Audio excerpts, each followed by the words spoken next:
السلام علیکم ورحمۃ اللہ وبرکاتہ۔ اعوذ باللہ السمیع العلیم من الشیطان الرجیم، بسم اللہ الرحمن الرحیم۔ ولولا اذ سمعتموه قلتم ما يكون لنا ان نتكلم بهذا سبحانك هذا بہتان عظیم۔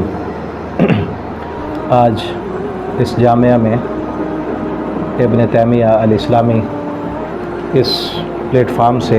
قرآن کریم کی اس ایک آیت کا مفہوم آپ لوگوں تک پہنچانا ہے۔ اللہ رب العالمین نے اس آیت میں ایک عظیم ترین پیغام دیا ہے تمام مسلمانوں کے لیے۔ سورۃ النور کی آیت نمبر 16 ہے۔ امی عائشہ رضی اللہ تعالی عنہ پر جب الزام لگا تھا، منافقین نے تہمت لگائی، اور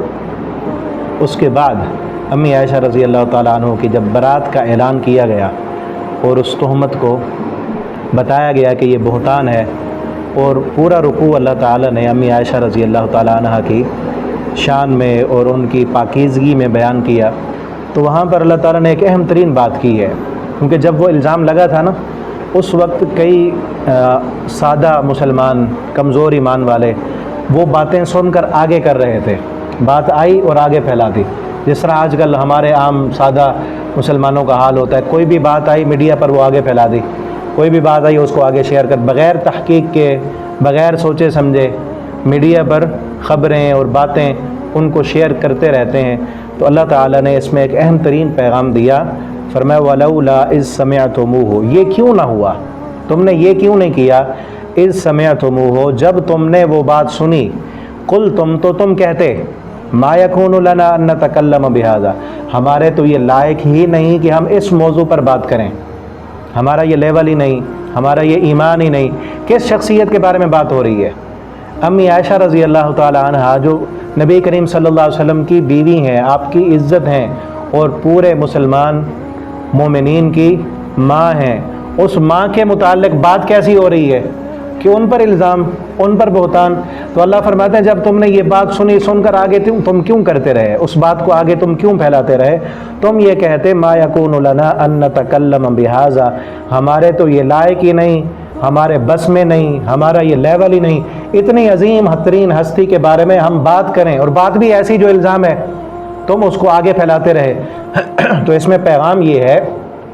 ایک تو یہ کہ کوئی بھی سنی سنائی بات آگے نہیں پھیلانی، سوشل میڈیا کا دور ہے، اور اس میں پتہ نہیں ہوتا کہ خبر کی حقیقت کیا ہے۔ جب تک کسی بات کے بارے میں ہمیں پتہ نہ ہو، پختہ علم نہ ہو، اس کو آگے پھیلانا منع ہے، اور خصوصاً جب بات بھی کسی ایسی شخصیت کے بارے میں ہو جس کا معاشرے میں مقام اور مرتبہ ہے، اور خصوصاً صحابہ کرام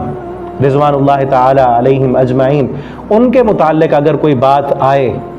میڈیا پر، تاریخ میں، یا کسی بھی جگہ پر، تو اس کے بارے میں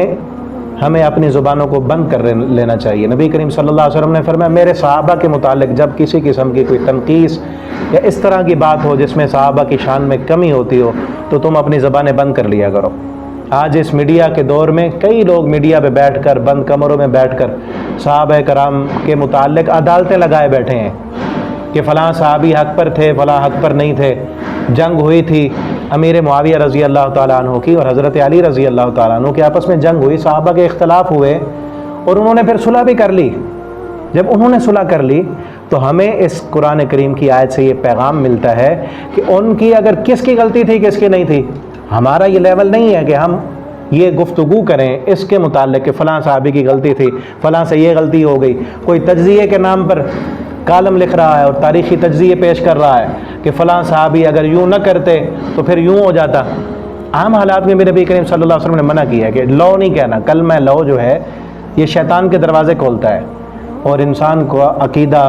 خراب کرتا ہے۔ عام حالات میں بھی ہم یہ نہ کہیں کہ اگر میں یوں کر لیتا تو پھر ایسے ہو جاتا، اور اگرچہ وہ بات صحابہ کرام کے متعلق ہو، اور تو ہمیں اپنا لیول دیکھنا چاہیے، اپنا ایمان دیکھنا چاہیے کہ ہم کہاں کھڑے ہیں، اور وہ شخصیتیں، وہ ہستیاں کہ جن کی غلطیوں کو اللہ تعالیٰ نے معاف کر دیا، اور صرف معاف نہیں کیا،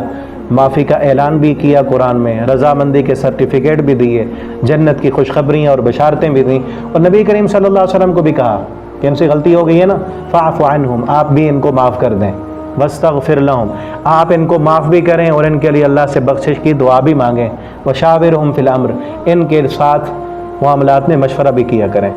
تو صحابہ کرام کے متعلق ہم سب مسلمانوں کا یہ عقیدہ اور ایمان ہونا چاہیے کہ صحابہ کرام مغفور ہیں،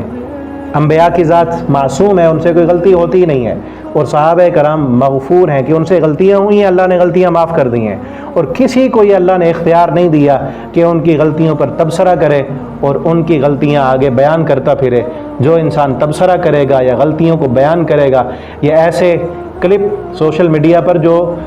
لوگ صحابہ کرام کی تنقید کرتے ہیں اور ان کی باتوں کو آگے پھیلانا، یہ بھی منع ہے۔ ہم اپنے ایمان کو کمزور کر رہے ہوتے ہیں، اور اپنا ایمان، جو صحابہ کے ایمان پر بات کرے اس کا اپنا ایمان ختم ہو جاتا ہے۔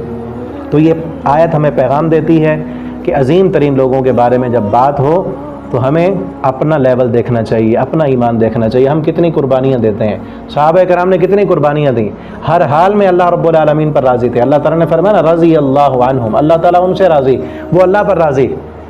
آج ہم جو ہے قسم و قسم کی اللہ کی نعمتیں کھا کے اللہ پہ راضی نہیں ہوتے،